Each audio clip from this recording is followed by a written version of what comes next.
So here we go. The ghost of Sifty Sam.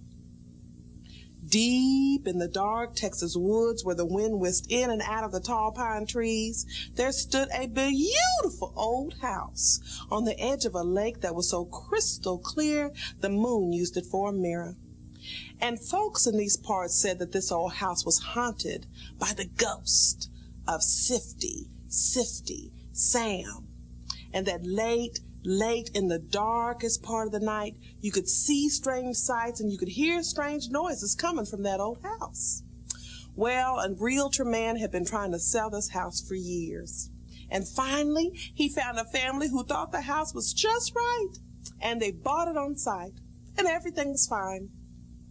Until the ghost of Sifty Sam came out one night, with a wail and a howl and a rattling of chains and a screech and a roar that shook the window panes.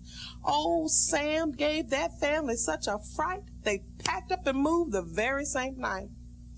Well, year after year, no one went in the house, and no one came out of the house.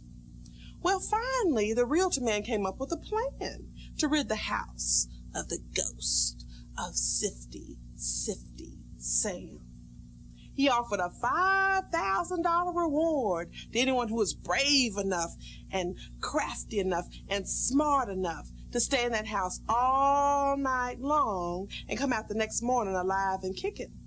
Because this would break the spell of the ghost of Sifty Sam forever.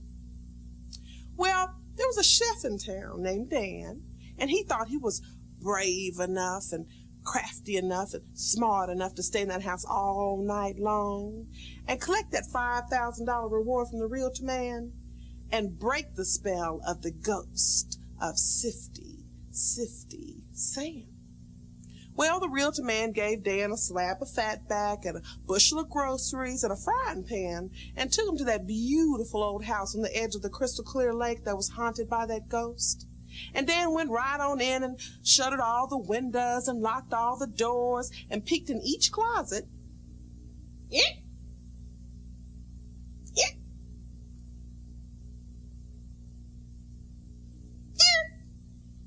Then he settled down on the floor, hoping and praying he wouldn't come face to face with the ghost of Sifty Sam that was haunting that place.